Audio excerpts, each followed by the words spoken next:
बहुत भल नीतिकांति बहुत बढ़िया पहंडी बहुत भल है जगन्नाथ आज जो नीतिकांति अच्छी निश्चिंत भाव भल हम किसी असुविधा नहीं सकालू जगन्नाथ भोर 5टार पहंडी आरंभ है श्रृंखलित भाव पहंड सरी जा बहुत बढ़िया किसी असुविधा नहीं आप टीवी माध्यम कोटि कोटि लोग देखिए दर्शन करेंगे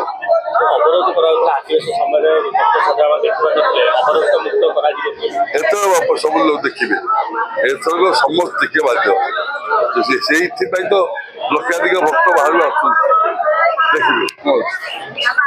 निश्चित देखिए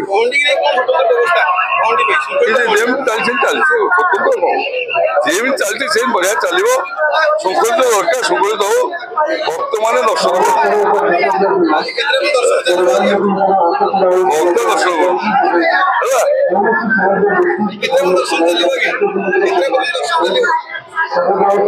रात्रि 11टा पर्यटन चलो जय जगन्नाथ।